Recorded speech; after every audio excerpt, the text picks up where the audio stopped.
देखिए बेटा, जैसे पहला उदाहरण है हमारा यथासंभव, जहाँ तक संभव हो, बे खटके बिना खटके। ये जो आपके यथा, बे, आ और ये जो है हाथों हाथ, जैसे ये जो है आपके अव्यय शब्द होते हैं। इन्हें ही ये सब अव्यय शब्द होते हैं जिनका बिना उसके कोई शब्द नहीं होता, अर्थ नहीं होता, लेकिन ये एक साथ में जुड़कर अर्थ जो है बदल देते हैं, चेंज कर देते हैं। अब जैसे यथासंभव है, जहाँ तक संभव हो। बे खटके यानी कि बिना खटके के। आजीवन मीन्स जीवन भर। हाथों हाथ मीन्स हाथ ही हाथ में। तत्पुरुष समास। तत्पुरुष समास किसे कहते हैं? देखिए बेटा, जहाँ पूर्व पद जो पहला पद है विशेषण का कार्य करता है और उत्तर पद जो उसके बाद का जो पद होता है वो प्रधान होता है, यानी कि पहले पद पर पद जो है दूसरे पद पर आश्रित होता है, उसे तत्पुरुष समास कहते हैं। जैसे शरणागत, शरण में आया हुआ। देशभक्ति, देश के लिए भक्ति। धर्मोविमुख, धर्म से विमुख हो जाना। और आपका गगनचुंबी, गगन को चूमने वाला। राजसभा, राजा की सभा। आप बीती, अपने पर बीती हुई। द्विगु समास, जिस समास में पहला पद संख्यावाची हो और पूरा समास समूह या समाहार का बोध कराता हो या बोध कराए, उसे द्विगु समास कहते हैं। देखिए बेटा, दो राह, दो हो गए शब्द, संख्या आ गई। दो राह यानी कि दो राहें, जिनका दो राहों का समाहार, दो राहें मिलती हो जहाँ। 8 8 वारों का, यानी कि जो 8 दिन होते हैं उनका जो होता है समूह होता है। सप्त सिंधु, यानी कि जो 7 होते हैं सिंधुओं का समाहार होता है। पंचवटी, 5 वाटिकाओं का, यानी कि 5 जो वाटिका होती हैं उनका जो वे बगीचे होते हैं उनमें जो वे वट होते हैं, वृक्ष होते हैं, उनका समूह जो होता है 5 वाटिकाओं, यानी कि जो 5 बगीचे उद्यान होते हैं उनका समूह।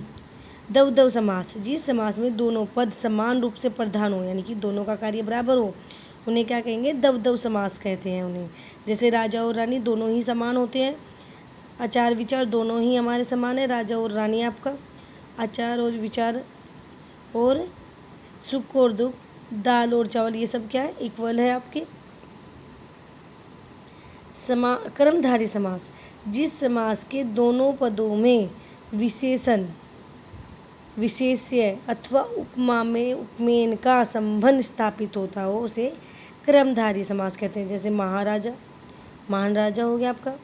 भला मानुष, यानी कि भला मनुष्य हो गया। देख लीजिए, इसमें अलग ही चमक आपको दिखाई दे रहा होगा, विशेषण और विशेष्य है। और मुख चंद्र, यानी कि चंद्रमा के समान जैसा मुख, उपमा दी गई है उपमान में। चंद्र, चरण, कमल, कमल जैसे चरण, यानी कि उपमान है आपका। किसको? जो चरण है उनको कमल की उपाधि दी है, कमल की उपमा दी है। बहुब्रीहि समास, जब दो शब्द समास युक्त होकर किसी तीसरे शब्द का विशेषण बन जाता है। दो समास युक्त होकर किसी तीसरे शब्द का विशेषण बन जाता है तो क्या होता है? उसे हम बहुब्रीहि समास कहते हैं। कैसे? देखिए उदाहरण बेटा, कमल नयन, कमल जैसे नयन वाला। पीताम्बर, यानी कि पीले कपड़े वाला। मुंह तोड़ देने वाला। और शांत चित्त, यानी कि शांत चित्त वाला। कर्मधारय और बहुब्रीहि समास में अंतर। कर्मधारय समास के दोनों पदों में विशेषण, विशेष्यत अथवा उपमा उपमेय का संबंध होता है, बताया मैंने बेटा। जबकि बहुब्रीहि समास में दो शब्द समास युक्त होकर किसी तीसरे शब्द का विशेषण बन जाते हैं, जिस प्रकार दिए गए उदाहरण देखिए बेटा। जैसे पीताम्बर, पीला अंबर, पीला कपड़ा, कर्मधारय समास हो गया। पीताम्बर एक पीले कपड़े, अंबर वाला, यानी कि पीले कपड़े वाला हो गया, बहुब्रीहि समास हो गया बेटा। कमल नयन, कमल जैसे नयन हो गया हमारे, कर्मधारय हो गया। कमल नयन एक कमल जैसे नयन वाला हो गया, ठीक है। यहाँ विशेषण बना दिया बेटा, बहुब्रीहि होगा आपका।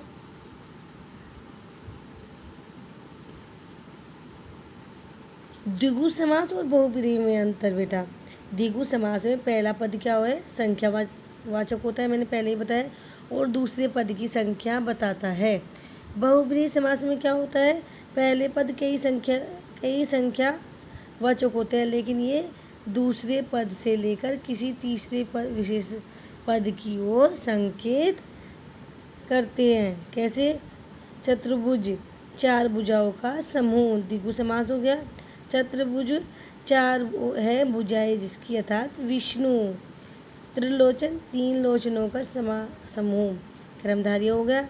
त्रिलोचन, तीन हैं लोचन जिसके, अर्थात शिव जी। यानी कि ये क्या, शिव जी और विष्णु का वो दे दिया इनमें, ये बहुव्रीहि हो गए बेटा। संधि और समास में अंतर। संधि और समास में अंतर।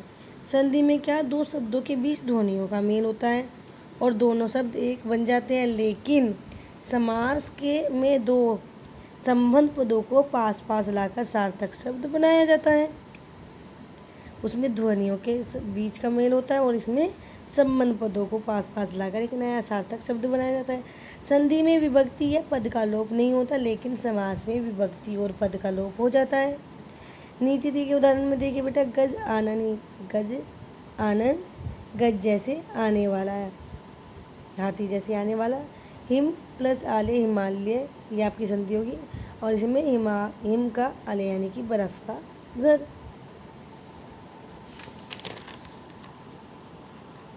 ओके बेटा।